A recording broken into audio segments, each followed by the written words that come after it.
Votre émission avec le Casino Barrière de Montreux. Provoquez la chance au Casino Barrière de Montreux. 365 jours par an. casinomontreux.ch. C'est quoi votre truc ? C'est quoi votre truc ce matin ? On parle du Festival international de BD au Château d'Aigle qui annonce un week-end animé pour les passionnés de bande dessinée. Pour sa 5e édition qui se déroulera ce week-end, les 16 et 17 mars, le château accueillera une trentaine d'auteurs offrant aux visiteurs l'opportunité de découvrir leurs nouvelles œuvres.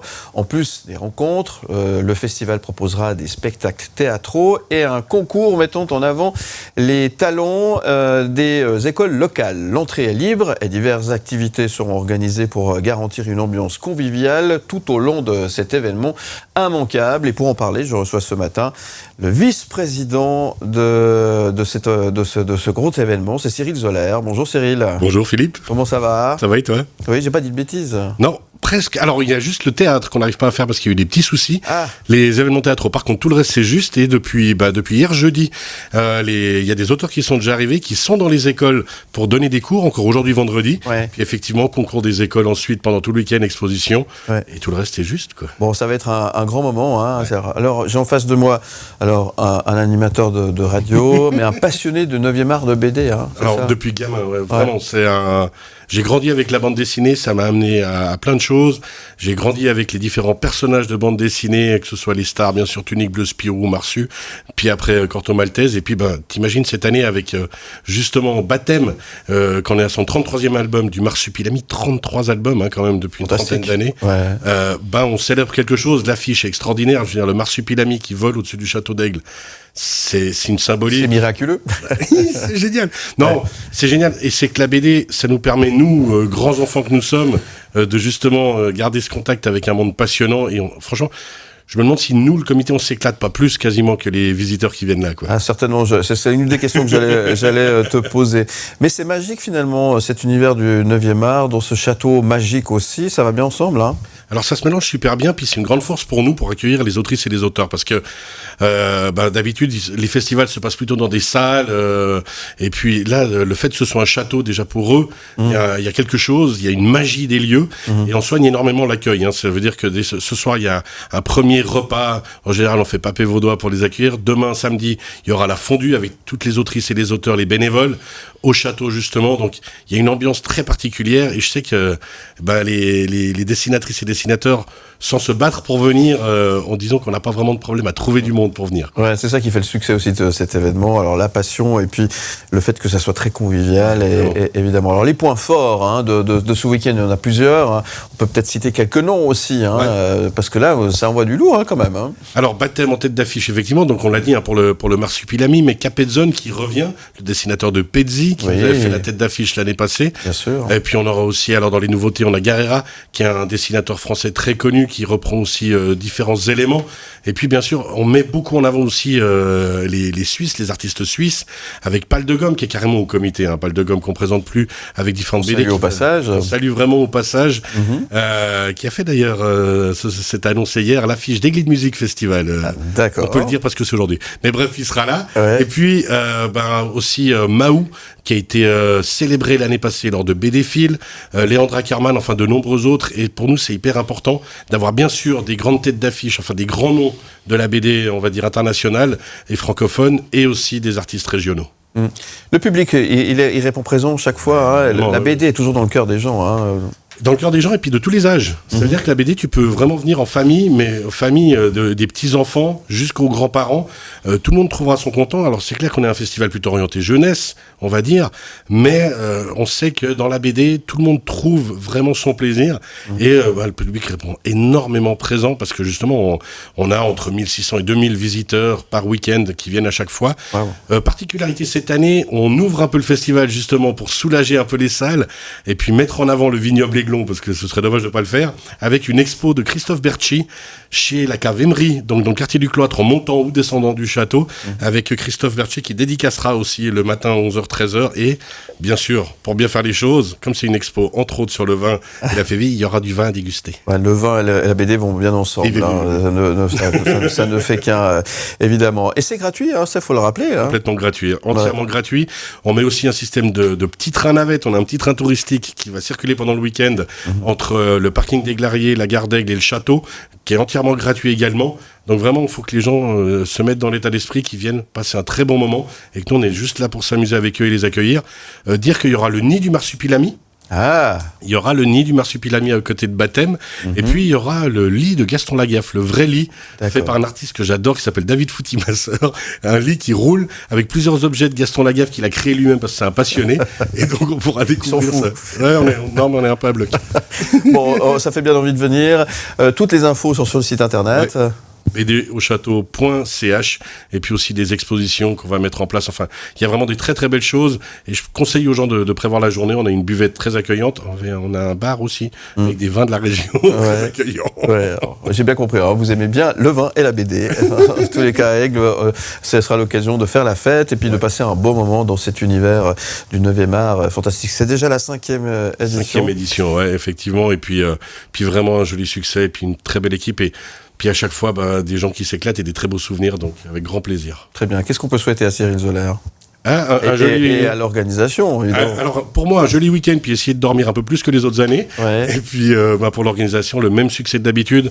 Et puis, on remercie vraiment tous les partenaires, la Ville d'Aigle, la Commission culturelle et tous les autres. Parce que c'est grâce à tous ces partenaires qu'on existe et qu'on ait encore plein d'autres éditions. Merci confrère. Merci beaucoup. À bientôt. Merci d'être venu nous rendre une petite visite. Plein succès pour cette 5e édition. Et puis à très bientôt alors. Très bientôt. M le Média présente la 7e édition des rencontres 7e art Lausanne. Bon réveil, merci d'être avec nous. On va parler cinéma maintenant. C'est un des plus grands cinéastes français.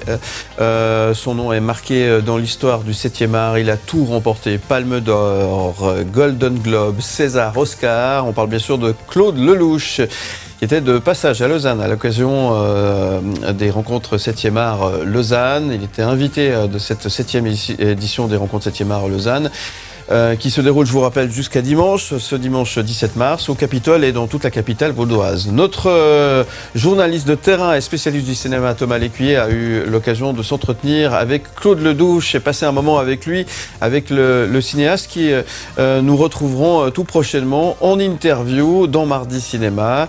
Mais ce matin, il vous dit tout, ou presque, sur sa méthode pour obtenir le meilleur de ses acteurs.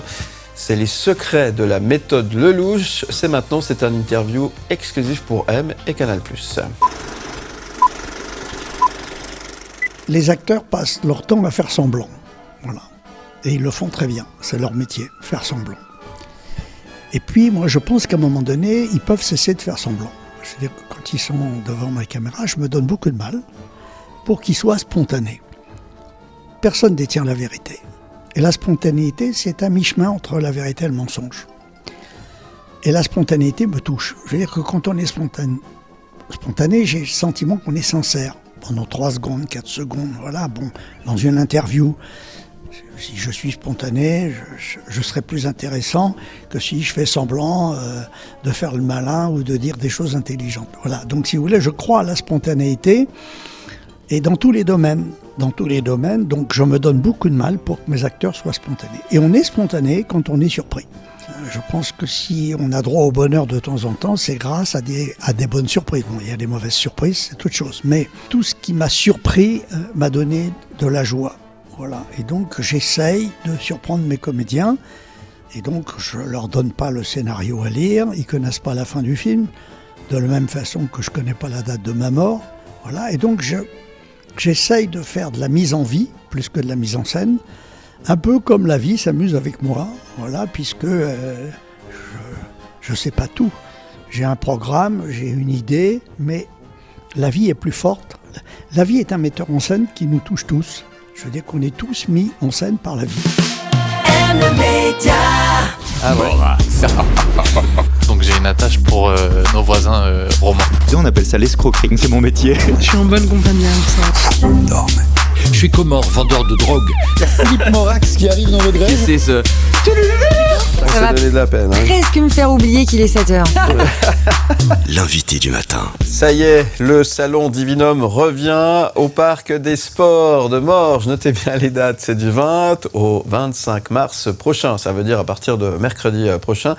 L'événement est très attendu, met en lumière les vins suisses ainsi que les crus internationaux, avec une attention particulière cette année portée sur les grands crus classés du Médoc en 1855. Après le succès de sa 6e édition qui a attiré plus de 20 000 visiteurs l'an dernier, les grands crus classés Médoc donc font leur retour et présenteront leurs vins rouges selon la classification officielle des vins de Bordeaux de 1855. On y reviendra plus précisément tout à l'heure. Ils auront, les visiteurs également, l'opportunité d'échanger avec les connaisseurs suisses présents sur place durant tout l'événement. Cette occasion offre aux visiteurs la possibilité de découvrir les charmes de la région bordelaise, y compris ses vignobles, son littoral et la diversité de ses propriétés viticoles. Et puis les vins de la région, bien entendu. Pour en parler, je reçois Richard Chassot, bonjour. Mais bonjour Philippe. Comment ça va Richard? Bien. Et toi? Ouais, très très bien, merci d'être avec nous. Moi j'aime bien à cette heure-ci, à l'heure du café, parler de vin, je trouve ça très sympa. Il y a une heure pour le vin? Il n'y a pas d'heure pour le vin, effectivement. En tout cas, merci d'être là pour nous parler de la 7e édition de Divinum à Morges, déjà. Oui, ça passe vite. Le temps passe vite, hein. Le temps passe vite, on vieillit. Voilà. Alors j'ai essayé de donner une explication sur ces vins bordelais, classés 1855. C'est une signification bien précise. Oui. Et là, alors, comme je suis un amateur dans le bon sens du terme, j'aime bien avoir des explications, mais là, il faut que tu nous expliques.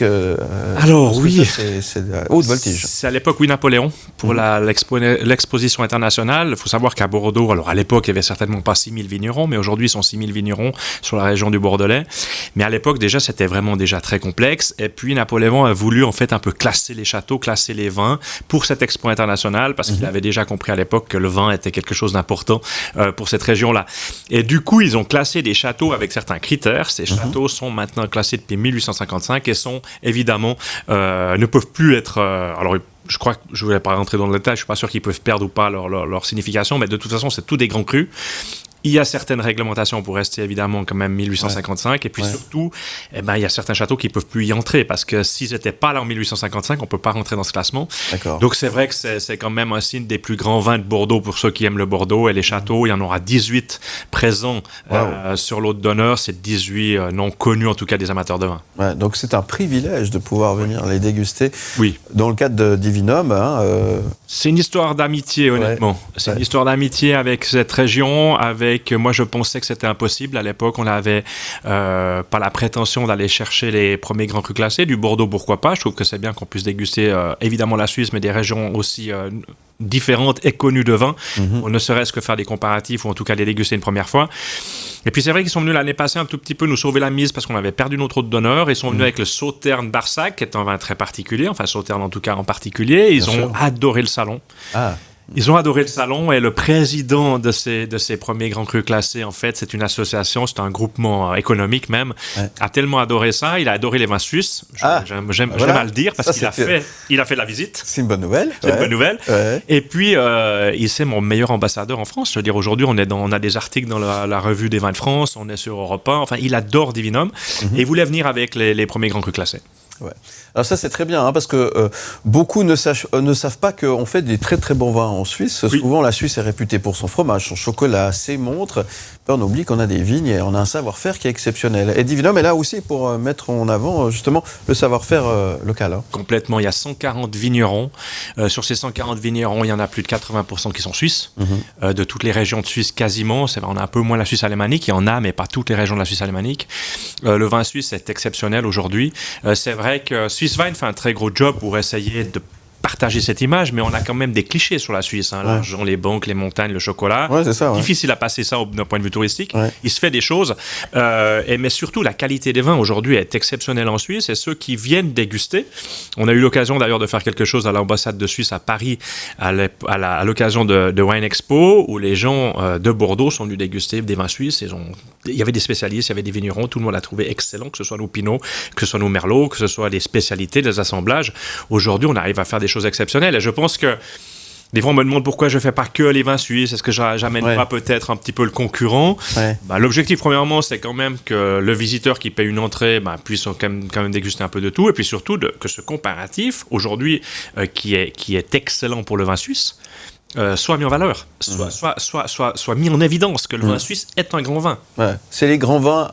Un point, c'est tout. C'est pas parce qu'il vient d'une région qu'il sera meilleur. Et en Suisse, on sait faire des très très grands vins. Et c'est ça a évolué. Il y a quand même eu une grande évolution ces dernières années, véritablement. Oui, alors premièrement, on a l'école à Changin qui forme énormément d'œnologues et de spécialistes viticoles. On a aussi, je pense, une volonté de faire de la qualité. On a également...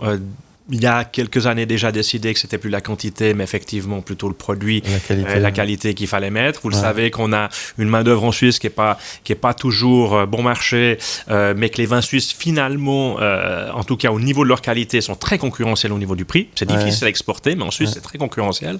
Et c'est vrai que les gens viennent se rendre compte de ça. Et moi souvent sur le salon, la réflexion des gens, c'est de dire on a adoré déguster un Italien, on a adoré déguster un Bourgogne, mais qu'est-ce que nos vins sont bons. Et c'est pas seulement pour faire plaisir aux vignerons, c'est vraiment, il y a des connaisseurs aujourd'hui. Le vin, par contre, a un petit souci quand même, c'est que les jeunes s'y intéressent pas des masses, et qu'aujourd'hui, par contre, cette culture de la qualité, de la noblesse du vin, plaît à une catégorie de gens, on va dire, de plus de 30, 35 ans, voire 40 ans, et il faut quand même qu'on arrive à attirer un peu les jeunes, à déguster des rosés, à déguster des mousseux. Ça, c'est un petit peu l'avenir aussi pour nous. C'était ma question. Est-ce que les jeunes boivent du vin? Et qui c'est qui boit du vin? C'est cette tranche d'âge dont tu viens de parler, effectivement. Disons que... À Morges, les jeunes boivent du vin parce qu'ils sont issus d'un terroir, de la famille. Tout le monde a un cousin vigneron, des parchets ou quelque chose. Si vous allez à Fribourg, d'où je viens, le vin pour les jeunes, je veux dire, avant 30 ans, 35 ans, je pense qu'on ne boit pas beaucoup de vin, on boit plutôt de la bière. Donc du coup, je pense qu'on a un vrai travail à faire mais c'est aussi un travail finalement de l'image du vin parce qu'on défend toujours, il y a des tentatives de faire un vin un poil plus sucré, enfin des choses un petit peu plus résiduelles au vin nouveau, c'est que ça ne plaît pas tellement aux spécialistes du vin. Ils veulent garder ce côté quand même produit très spécifique, très noble, qui doit avoir une certaine, mais c'est vrai que si on veut attirer un peu les jeunes, je pense qu'il va falloir, pour moi, ça c'est mon avis personnel, aller sur les rosés, aller sur les mousseux. Les jeunes aiment le champagne, aiment un peu le côté un peu festif du vin, pas seulement qualitatif, le côté un peu festif. Quand on organise un événement comme Divinum, est-ce qu'on a le temps d'aller déguster le vin dans tous les stands, Richard Chassot? Alors, je vais être très honnête, je crois que mes collaborateurs ne me voient pas beaucoup travailler sur Divinum. J'essaie vraiment de déguster pour moi, déjà personnellement. Les 140 vignerons, j'arrive pas à faire, je vais être très honnête, j'essaye en 5 ans de les faire tous, mais je déguste énormément. D'ailleurs, j'ai envie de dire aux gens qu'on peut déguster, après il y a une capacité de déguster, mais qu'on n'est pas obligé de tout boire. Vraiment, ça choquera jamais un vigneron que plutôt qu'on déguste 5 vins chez lui, qu'on les crache, au contraire, on arrive un peu cuit, j'ai envie de dire ça, à 22h, et puis qu'on a envie de tout déguster, puis on n'y arrive pas. Mais cracher, c'est gaspiller, non? Oui, alors oui et non. Si vous dégustez, techniquement, c'est pas gaspiller, parce qu'après, vous pouvez effectivement quand même vous faire plaisir à boire. Et moi, je dis ça, puis je crache jamais.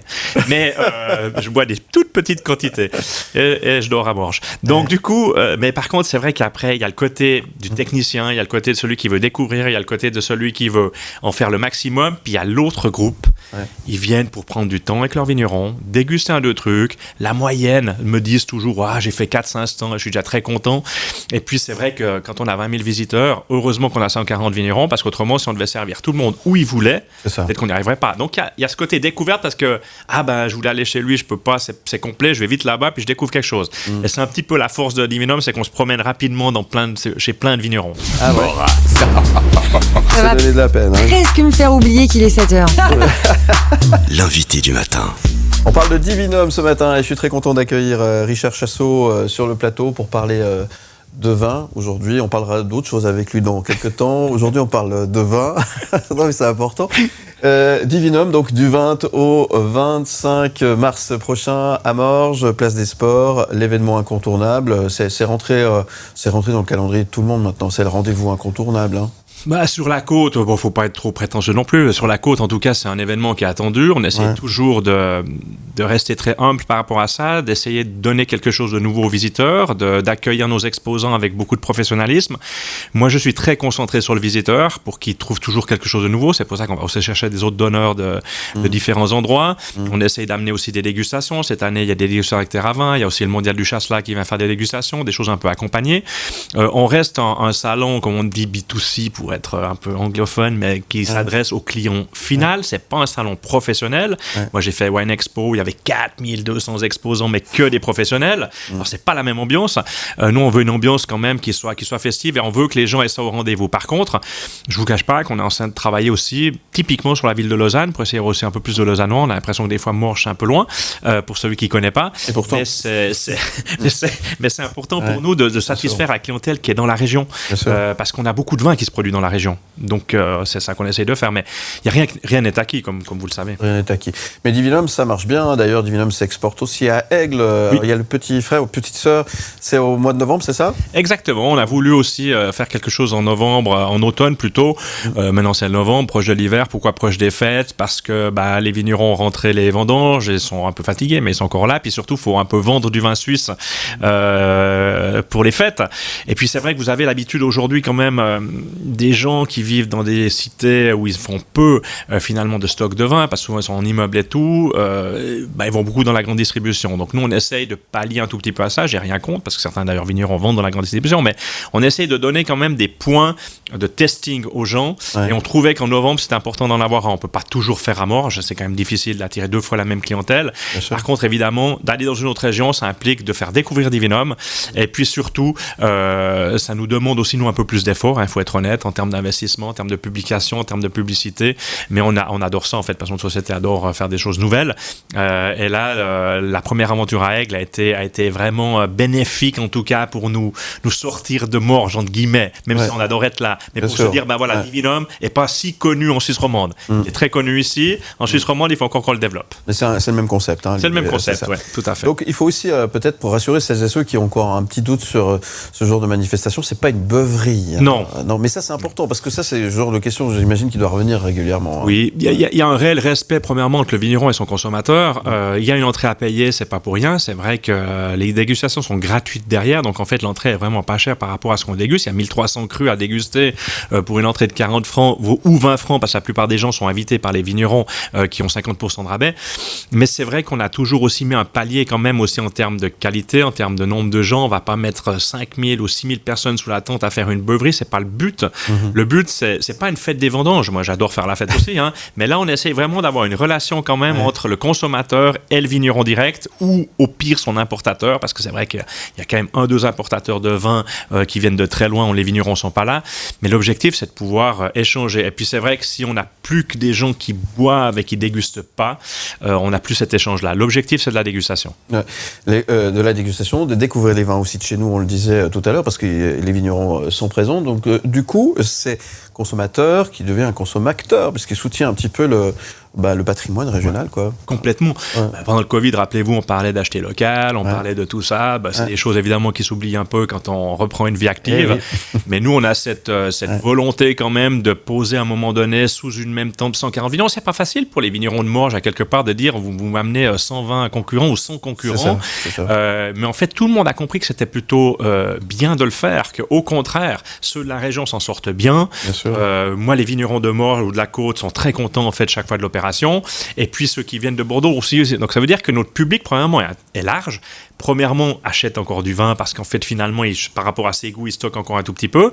Et puis surtout, chaque année, il attend un tout petit peu ça, je pense, pour faire des découvertes, puis après, acheter dans les restaurants un vin qu'il connaît ou acheter dans une épicerie un vin qu'il connaît. Parce qu'à la fin, c'est quand même un monde un peu particulier. Il y a des centaines de milliers d'étiquettes différentes, de cépages différents. Pour quelqu'un qui débute là-dedans, vous avez toujours cette réflexion, moi, j'y connais rien.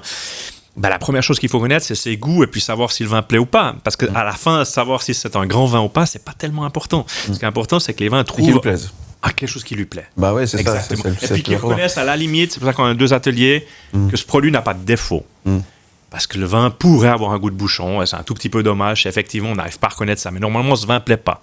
Normalement. Bon, en tout cas, c'est du 20 au 25 mars prochain à Morges pour Divinum, 7e édition déjà. On arrive à être encore surpris de temps en temps, juste quand on fait des dégustations, il y a des bonnes surprises. Ah, mais je ne connaissais pas, c'est incroyable. Honnêtement, moi je suis surpris à chaque fois. Parce que déjà, vous le savez, le chasselas, qui est un de nos cépages phares, évidemment, chaque année est différent. Le chasselas peut être différent sur une même parcelle à 2 km près, parce que c'est un cépage qui pompe beaucoup dans le terrain. Les climats sont différents. D'une année à l'autre en Suisse, on a des climats qui sont très changeants quand même, très chauds. Donc à chaque année, même chez le même vigneron, d'une année à l'autre, vous avez une surprise. Donc c'est magique. C'est magique. Donc il faut retourner chaque année, c'est ça qu'il est en train de nous dire. Honnêtement, c'est la grande différence avec un salon de la bière, par exemple, où vous allez, des bières artisanales, mais par exemple, si vous buvez une bière d'un type, d'une marque que je ne citerai pas, chaque année c'est la même quasiment. Et que là, par contre, chez le vigneron, même le même vigneron va vous faire quelque chose de différent, ou un nouvel assemblage. Il y a des assemblages de blancs maintenant qui sont extraordinaires. Ils sont très, très, très créatifs, les vignerons. Ou les œnologues. Et ça, c'est plutôt bien. C'est l'occasion de découvrir justement à Divinum. C'est du 20 au 25 mars au Parc des Sports à Morges et du 7 au 10 novembre déjà. Notez bien les dates à la halle des Les Glariers. Les Glariers, c'est bien ça. Si vous avez envie de découvrir et voyager en quelque sorte avec ces cépages qui vous sont proposés durant ces manifestations. Qu'est-ce qu'on peut souhaiter à Richard Chassot, à quelques jours de l'ouverture de cette 7e édition?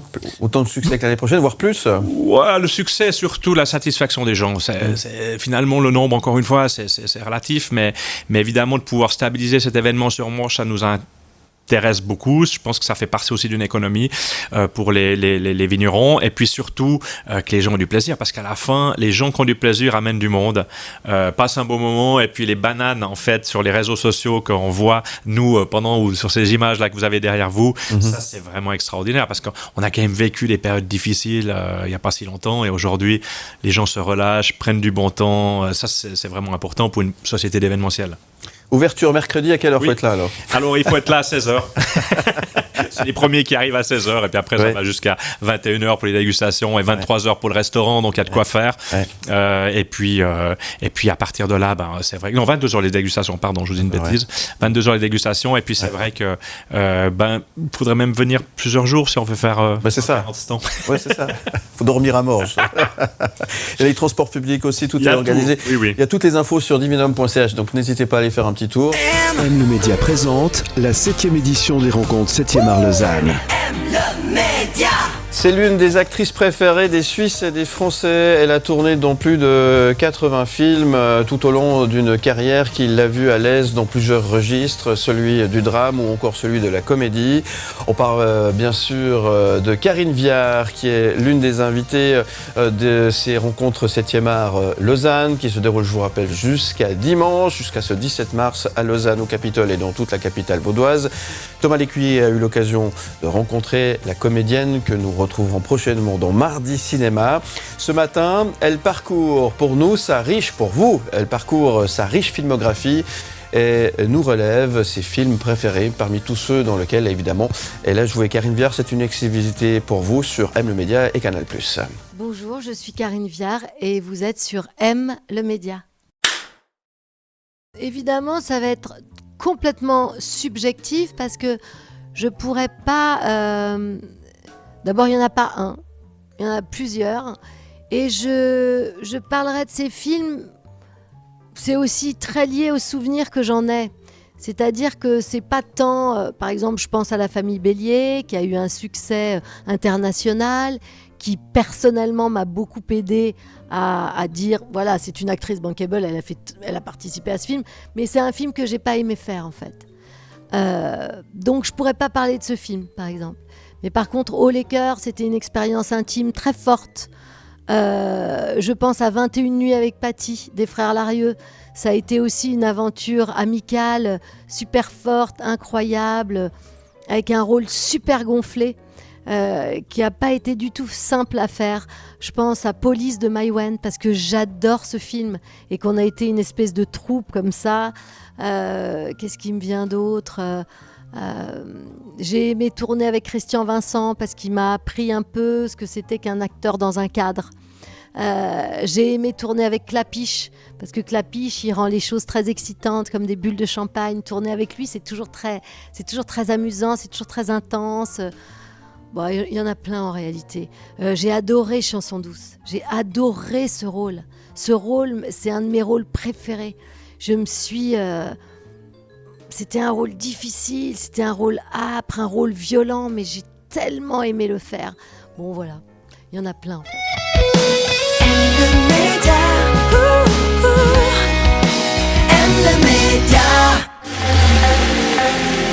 Balance ton sport. Dans Balance ton sport, les news, on va parler des JO ce matin. Et notre invité est un sportif veuvaisan, c'est un pâté froid, c'est comme ça qu'on les appelle, les habitants de Vevey, qui, si tout va bien, participera au triathlon des Jeux Olympiques de Paris en 2024. À 29 ans, il se prépare pour la plus grande échéance de sa carrière. Bonjour Adrien Briffaut. Bonjour. Merci d'être avec nous sur le plateau. Léo de Garrigue, la venue de votre invité Adrien Briffaut sur ce plateau est un peu spéciale. Oui, c'est un événement puisqu'à partir de lundi prochain et jusqu'à cet été, on vous proposera tous les lundis matins à 6h20 une série documentaire sur la préparation olympique d'Adrien Briffaut. Je l'ai suivi dans différents pans de sa prépa. On suivra ses entraînements à 5h du matin à la piscine de Vevey, sa préparation mentale, ses études à l'EPFL, l'importance de ses proches. Adrien, d'abord, merci de nous avoir ouvert les portes de ta préparation. Pour ceux qui ne te connaissent pas, est-ce que tu pourrais te présenter brièvement ? Déjà, merci à vous de me faire tous ces reportages. Je fais du triathlon depuis que j'ai l'âge, je pense, de 11-12 ans. Donc ça fait longtemps. Et puis, j'habite Vevey. Maintenant, j'ai déménagé à Montreux, mais j'habite toujours la région de la Riviera. Et puis, le triathlon, ça fait partie complètement de ma vie, même si j'ai d'autres aspects de ma vie un peu à côté, mais c'est ce que je fais tous les jours pour m'entraîner avec objectif, comme j'ai dit, des Jeux Olympiques, comme vous avez dit. Ouais. Le triathlon, c'est 3 sports en un. On commence par la natation, puis du vélo et on finit par la course à pied. C'est quoi, toi, tes points forts et tes points faibles ? Alors, on va dire, moi, mes points forts, c'est plutôt le vélo et puis la natation, et un peu mes points faibles, comme pas mal de triathlètes, on va dire, c'est la natation, mais on s'améliore de jour en jour. Le 30 novembre dernier, à Vevey, c'était la cérémonie des mérites sportifs vaudois qui, comme leur nom l'indique très bien, récompense les meilleurs sportifs du canton. Il y avait diverses récompenses cette soirée-là, dont celle du meilleur sportif de l'année. On y était. Je te propose de regarder ce moment riche en émotions où tu étais à côté de ton entraîneur Laurent. Le vainqueur est Adrien Briffaut. Ouais. Voilà, à ce moment-là, t'es appelé sur scène. Ça représente quoi pour toi cette récompense ? Ça représente un peu tous les résultats que j'ai faits jusqu'à maintenant, que ce soit en 2023 avec mes 2 places au championnat d'Europe, ma 3e place au championnat d'Europe, ma 3e place aux Jeux européens, et aussi tous les autres résultats de toute ma carrière sportive. C'est tout un accomplissement qui représente ce mérite sportif vaudois. Travailler 3 sports en même temps, c'est beaucoup de boulot. Comment elles s'organisent tes semaines d'entraînement ? On va dire c'est tous les jours, on bosse quasiment les 3 sports, des fois c'est 2 sports, mais c'est quasiment tous les jours des entraînements, entre les entraînements à 6h du matin en piscine, que ce soit, ou des fois c'est plus tard, mais tous les jours on se lève assez tôt et on se couche pas trop tard, et puis on essaie de placer que les 3 entraînements passent dans la journée. Et à côté de ça, en plus, tu suis des études à l'EPFL de génie civil. C'est essentiel pour toi, c'est important de préparer l'avenir du sport, après le sport ? Oui, c'est important parce que moi je suis intéressé par aussi d'autres choses, comme on va dire pas mal la science, tout ça, et puis les études d'un génie civil m'intéressaient beaucoup. Donc c'est pour ça que j'ai commencé ça à l'EPFL, et puis là je suis en master. Là j'ai pris 6 mois de pause pour vraiment préparer à 100% les jeux, mais sinon oui, je fais à 50% mes études. Et oui, comme tu l'as dit, c'est important pour préparer la suite, parce que j'ai peut-être pas envie de bosser dans le milieu sportif, même si ça m'intéressera toujours, mais de bosser dans d'autres aspects de la vie qui m'intéressent aussi. Pour préparer cette série documentaire, j'ai pu rencontrer tes proches, notamment ta maman Valérie. Elle nous a notamment raconté le souvenir d'une course quand tu étais plus jeune. C'est un souvenir qui, je trouve, illustre bien ton caractère. On l'écoute. Une fois, il avait fait une course à Puy, il s'était cassé le coude, et puis il n'avait pas le droit de faire de compétition. Normalement, il avait un plâtre. Et puis, il voulait tellement faire cette course qu'on dit « Ok, tu peux faire la course, mais tu restes derrière. Par contre, voir si tu as un accident, on aura des problèmes et tout. » Puis arrivé à la fin de la course, il a accéléré, puis il a dépassé tout le monde. Et puis voilà, donc je crois qu'il a cette rage de vouloir gagner, et je trouve ça assez génial. Et je pense qu'on ne peut pas arriver à ce niveau-là si on n'a pas cette envie de gagner absolument. La rage de vaincre. Ouais, exactement. Bon, ça. Ne pas lâcher prise, c'est un de tes points forts. Oui, c'est un de mes points forts. On va dire en 2022, sur une course en début d'année, je me suis cassé l'omoplate. Puis il y a plein de gens qui m'ont dit ouais, ça va être vraiment long à se remettre. Et puis moi je m'étais dit, c'était fin mai, je m'étais dit c'est important, je dois revenir en fin d'année. Je m'étais placé comme ok, je kiffe de revenir au mois de novembre pour les dernières courses de la saison. Et puis je suis revenu pour ces courses-là. Et puis pour moi ça m'a vraiment toujours le mental, se dire on va revenir et on va revenir plus fort, c'est toujours important. Pour conclure, si tout va bien, le 30 juillet prochain, tu seras au départ du triathlon olympique à Paris. Si tu fais une médaille à ce triathlon-là, tu fais quoi ? C'est quoi le projet pour célébrer ça ? Alors, je pense le projet, ça va être de fêter avec mes amis. Je pense qu'ils vont tous... Il y a pas mal d'amis qui vont venir me voir, parce que c'est pas loin, Paris. Et puis, ouais, c'est... aussi fait avec mes proches, pas que mes amis, on va dire. Et puis ça va être vraiment, je pense, après les Jeux Olympiques que je vais vraiment plus fêter, parce que après le 30 juillet, il y a encore la course en relais le 5 août, qui est aussi importante. Donc on va essayer de rester focus jusqu'au relais avant d'un peu peut-être se laisser aller si on fait des très bons résultats. Merci beaucoup Adrien Briffaut. Le triathlon des JO, ce sera donc le mardi 30 juillet prochain. En attendant, on te retrouve tous les lundis matins à 6h20 sur M le Média pour suivre ta préparation olympique dans une série documentaire. Merci beaucoup. Ouais, de rien. C'est presque la grasse matinée, 6h20 pour lui, s'il se lève à 5h pour aller à la piscine. Tranquille. Ouais, c'est pas tout le temps les lundis, c'est plutôt d'autres jours la semaine. À 6h du matin. Mais... Bon, en tous les cas, on vous tient les pouces. Merci en tous les cas et on va vous suivre de très très près. Et puis ramenez-nous une médaille, quoi. Hein ? On espère. Je vais tout faire pour y arriver.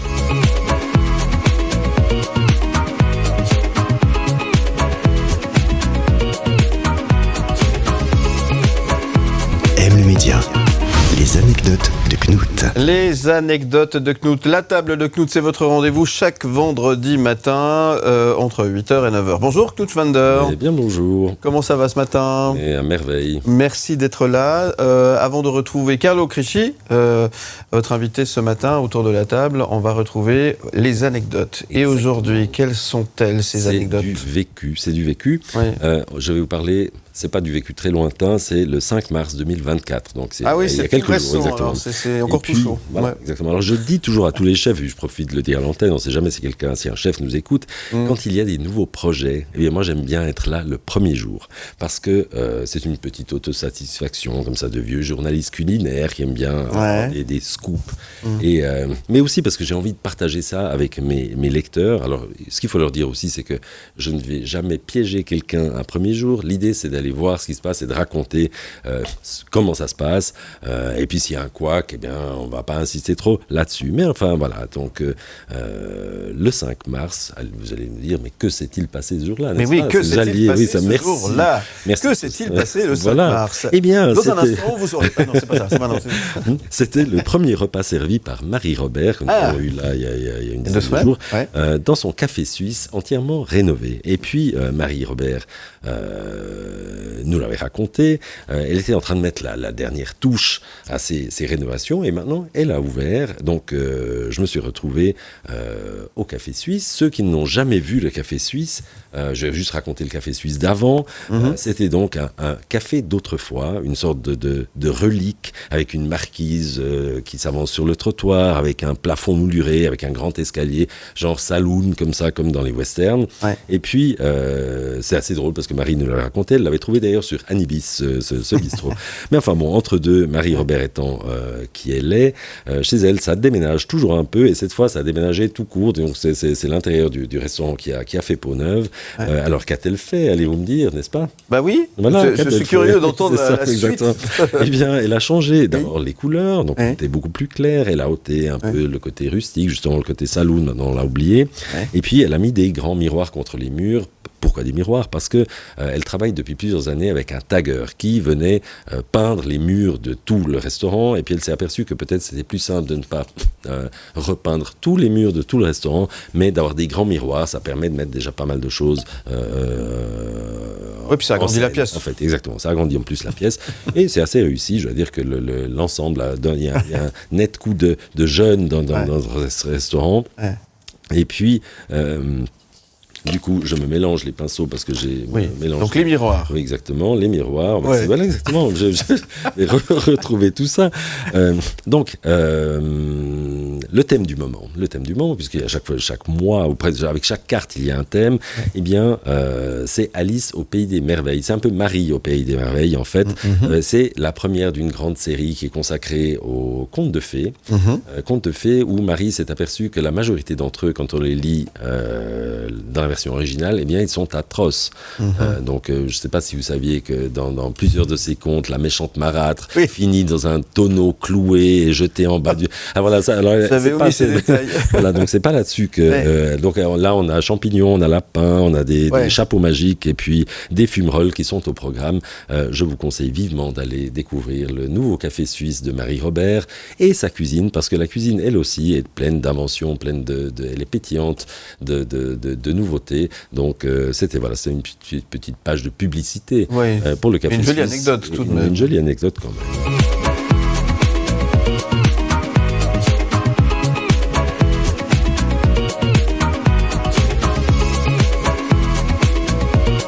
Le média, la table de Knut. Et comme promis à la table de Knut, ce matin, nous recevons Carlo Crisci, célèbre chef roman qui a reçu le mérite culinaire d'honneur lors d'une cérémonie qui a eu lieu cette semaine à Berne. Reconnaissons ainsi sa contribution exceptionnelle à la gastronomie suisse. Avec 25 années passées au Cerf de Cossonay, un restaurant étoilé au Michelin et salué par le guide Goemio, Crisci a également été applaudi pour son bistrot gastronomique La Fleur de Sel. D'autres chefs romans, dont Marie Robert, du Café Suisse à B, que nous avons reçu il y a à peine 2 semaines, et Dominique Gauthier du Chat Beauté à Genève, ont également été distingués lors de cette cérémonie annuelle mettant en lumière l'excellence de la gastronomie suisse. Les chefs romans ont été honorés au mérite culinaire. C'est pas Knut qui va dire le contraire. Et bonjour Carlo Crisci. Mais bonjour. Bonjour et merci d'être avec nous de si bon matin. Et tout d'abord, félicitations. Merci, c'est très gentil. J'imagine que... Qu'est-ce que ça fait de recevoir un prix comme ça ? Alors, c'est le prix d'honneur qui est un peu problématique. Ça vous confirme que vous êtes à peu près à la retraite, quoi, c'est ça. Oui, mais vous êtes un peu à la retraite, quand même. Oui, mais là, c'est confirmé. C'est ça, exactement. Voilà. Mais je m'occupe encore, je fais un peu de consulting à droite, à gauche. Et, voilà. Et surtout, ça me permet de remercier pour la Xème fois tous les collaborateurs qui ont travaillé avec moi durant ces 40 ans passés au Cerf. Wow. Et voilà, ça me fait plaisir parce que sans eux, rien n'aurait été possible. En tout cas, merci de nous faire l'honneur d'être avec nous ce matin, Carlo Crisci. Knut, le moins qu'on peut se dire, c'est que la Romandie n'est pas restée en reste. Non, pas du tout, parce que il faut dire d'une part, la Romandie de longue date a quand même une longueur d'avance sur la Suisse alémanique au niveau de la grande gastronomie. Et puis, ce mérite culinaire dont j'ai le plaisir de faire partie du jury aussi, cherche, comme son nom l'indique, le mérite. Il faut l'avoir mérité, disons, il faut avoir un peu le temps de l'avoir mérité. Donc maintenant, même s'il y a une toute nouvelle génération de cuisiniers alémaniques qui font des choses très, très novatrices et pertinentes, on a quand même encore quelques chefs à honorer en Suisse romande. Vous en faites partie, Carlo Crisci, merci d'être avec nous aujourd'hui. Et c'est quand même, c'est pas rien, j'imagine, quand un conseiller fédéral vous serre la main pour vous donner un prix. Alors, comment est-ce que vous avez vécu ça ? Moi qui suis facilement impressionné et qui ai de la peine à parler en public, clairement, c'est pas quelque chose que je fais facilement, surtout quand il faut parler de soi. C'est un peu compliqué. Et c'est vrai que j'ai été ému c'était le cas de dire, j'ai été très ému d'abord de recevoir ce prix qui est remis... Le jury étant composé de gens de la profession, donc les 3/4 sont la moitié, c'est des gens qu'on connaît, qu'on a admirés. Les premiers mérites culinaires, on les connaît bien, on les a même vraiment admirés. Puis voilà, ça touche de dire tiens, c'est sympa, quoi. Oui, parce que ce mérite culinaire, tout le monde ne le connaît pas encore. Alors on avait reçu Joseph Ziziadis l'année passée pour en parler, parce que ça fait maintenant c'est la 5e année qu'il est décerné, et c'est chaque année 4 cuisiniers ou 5. Alors justement, vous nous l'avez dit, vous avez fait un discours qui était très touchant d'ailleurs, parce que j'ai bien ri, parce que vous avez déjà rendu hommage à vos collaborateurs, mais aussi à votre épouse, et vous avez eu une très jolie formule, je trouve. Alors, je ne sais pas si vous en souvenez.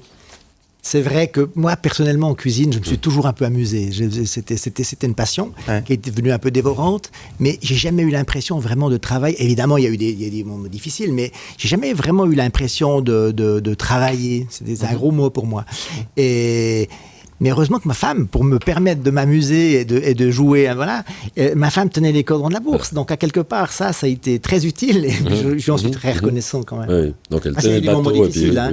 Quand j'ai repris le cerf, voilà ce qui m'est arrivé. Quand on a repris, année, ça c'était en 82. Quand on a repris le cerf en 82, mon prédécesseur, Daniel Bouon, s'est installé à Vufflin-la-Ville. Je peux vous dire que les premiers mois, c'était compliqué, hein, parce que la clientèle est partie. Moi, les 4 premiers jours, j'ai fait 0 couvert. D'accord. Donc c'est ce qui doit être assez. C'est compliqué. Je veux dire que là, c'est là que ma femme est rentrée voilà, qui a mis son sang-froid comment dire, en marche. Et quelque part, c'est difficile d'être sur les chiffres et en cuisine, parce que pour la cuisine, il faut être généreux. Oui. Donc si vous avez les chiffres dans la tête tous les jours, du matin au soir, la cuisine du coup c'est elle est plus difficile d'être généreuse généreux en cuisine. Hein, donc il faut avoir c'était bien d'avoir ce coup de main. Voilà. Et c'est bien connu que derrière chaque grand monsieur, il y a une dame. Absolument. C'est ça. Tout à fait. C'est un joli hommage que vous lui rendez en tous les cas. Écoutez, c'est gentil. À Madame Crichet, qu'on salue au passage, évidemment. Absolument. Par l'occasion. Effectivement. À Berne, est-ce que vous avez bien mangé au moins? Mais c'était très bien, oui, bien sûr. Ça va. Bon, c'était pas un grand repas. L'idée, c'était pas de faire bonbon, c'était d'honorer les cuisiniers, pas de leur montrer comment il fallait faire. Disons, c'était pas ça. Bon, ça n'a pas fini par une petite. Un grand non, exactement. C'était pas un grand repas, mais c'était un grand moment.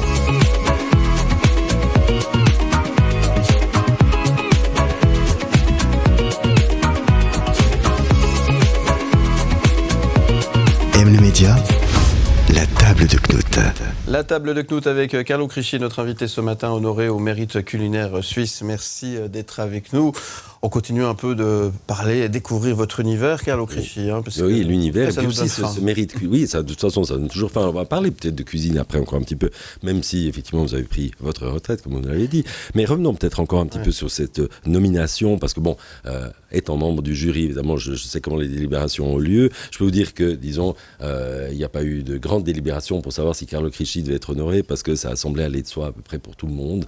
Et je pense que voilà, les 15 membres étaient d'accord là-dessus. Maintenant, alors pour vous, qu'est-ce que ça représente ?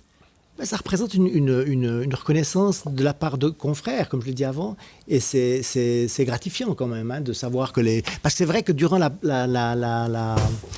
la reconnaissance, elle a toujours été là, plus ou moins. Mais c'est vrai que quand je suis arrivé, par exemple, dans les années 82, j'étais jeune, hein, 24, 25 ans. Et à quelque part, ça n'a pas été simple de s'imposer dans le paysage gastronomique. Oui, d'autant plus que vous veniez avec un type de cuisine assez novateur. Vous avez toujours été quelqu'un comme je n'avais pas appris dans des grandes maisons, forcément, ce que je faisais, ça ne se faisait pas ailleurs. C'était spontané. C'était spontané et c'était ressenti.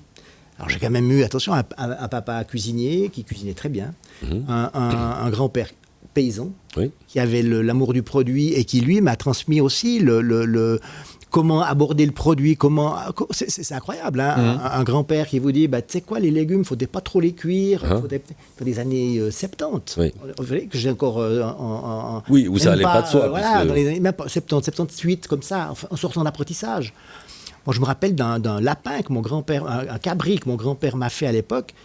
C'était de la haute cuisine. C'est d'ailleurs ce cabri qui m'a fait penser en 83 à faire de la cuisine basse température. D'accord. En 83 déjà. C'est en revenant là-dessus. Là, nous, ça n'allait pas de soi. J'ai reçu le premier four Junot. Il n'était même pas encore conceptualisé complètement. Il y avait les sondes à l'extérieur. Et c'était grâce à ça, quoi. L'idée de base, c'était ça. C'était cette cuisine tout doux, à côté du feu. Il avait fait ce cabri, il avait posé ça, retiré le feu, posé à côté, on est parti dire bonjour à la famille, puis quand on est revenu, c'était prêt. Il y a aussi l'huile d'olive, par exemple. Vous produisez de l'huile d'olive, c'est juste. L'huile d'olive, j'y vais bientôt, là, justement, pour trouver une équipe. Voilà, parce que pour occuper la retraite. de mon huile d'olive, il va aussi prendre sa retraite. Il va falloir que je trouve une équipe de jeunes. Et ouais, alors ça, c'est vrai que l'huile d'olive, c'est une partie vraiment marquante de ma cuisine qui a été toujours là. Et la vôtre, quasi pas employé de beurre, d'où de crème. Alors nous, on est dans les collines salernitaines. D'accord. Et on est à 600 mètres d'altitude. C'est vraiment un endroit.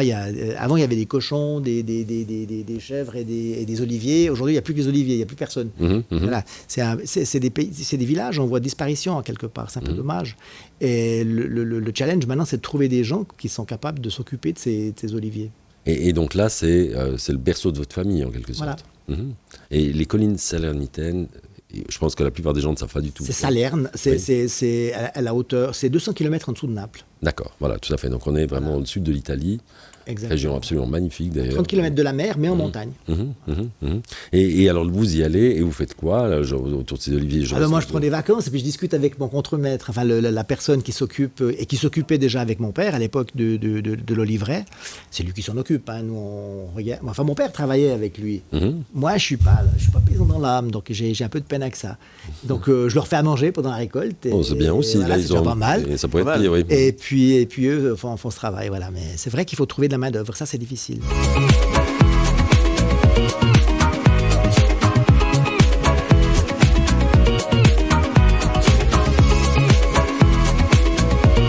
M le Média, la table de Knut.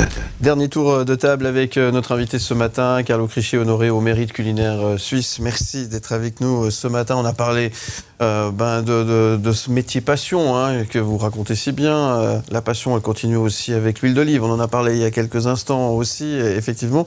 Et puis on arrive à la rafale de questions, Knut. Alors là, c'est toujours le moment. C'est réjouis d'entendre ça. C'est devenu une petite tradition. Alors c'est des questions qui partent un petit peu dans tous les sens, je tiens à vous dire. En 1 minute, il faut répondre le plus sincèrement possible. Ouais. Vous êtes prêt pour l'exercice, monsieur Crisci? On va essayer. Attention, là, ça va activer en cuisine. Hein. On y va. Vous êtes prêts? Oui. C'est parti. La rafale de questions. Carlo Crisci, êtes-vous plutôt cervelas ou saucisse au chou? Saucisse au chou. Quel est votre repas préféré? La fondue. Ah, quelle est votre boisson favorite? Je l'ai vu avant. Votre boisson favorite? L'eau. Aimez-vous le cénovis? Alors le cénovis, je pense que ce serait valable pour cuisiner. Je ne l'ai encore pas fait, mais j'ai toujours eu envie de faire quelque chose en cuisine avec. D'accord. Êtes-vous pour ou contre l'ananas sur une pizza? Cette question ne se pose pas. Si vous deviez inventer un cocktail, quel nom aurait-il? J'aime pas les cocktails. Vous n'êtes pas? Ah bah d'accord. Que ferez-vous dans une année? Je sais pas. Avez-vous le temps d'avoir un petit peu de temps? Mais j'ai que ça, j'ai beaucoup de temps. Mais beaucoup de rendez-vous, et puis du coup, j'ai l'impression de ne pas avoir le temps. Quel est l'aliment que vous aimez le moins, du coup? Le moins? Le sel. Ah, et quel est le meilleur dessert que vous ayez jamais mangé? Ah ben, ça fait pas longtemps. J'ai mangé un très très bon dessert en Norvège, mais je pourrais même plus vous dire ce que c'était. C'était magnifique, je l'ai englouti, et j'en ai redemandé un, c'était top, mais c'était d'une simplicité folle. Je pourrais même pas vous dire, il y avait un fruit qui vient de chez eux, et je me rappelle plus, c'était une glace avec un coulis de fruits, tout bête, avec un petit crumble dessous. Et ce fruit, il y avait un équilibre, c'était exceptionnel. Et vous avez choisi une musique, parce que la musique est aussi très importante, d'un musicien suisse, Thierry Lang. Voilà. On a pu apercevoir sur les images tout à l'heure. Voilà. Grand musicien de jazz que nous avions reçu ici sur ce plateau, qui a plein de projets, sauf erreur, musicaux en ce moment. Ça n'arrête pas. Il est à la retraite, il est de la même année que moi. Ah bah. Donc, mais il n'arrête pas, c'est la même chose. Alors racontez-nous, pourquoi cette musique? Mais Thierry, c'est un ami que j'ai d'enfance. Donc on s'est rencontrés. Sa maison avait pris feu. Il habitait Romont et il est venu durant son enfance au Paco. Alors, donc du coup, on est devenus amis très vite. Et il jouait déjà du piano. Et c'est vrai qu'il m'a toujours touché. Je pourrais le reconnaître parmi 1000.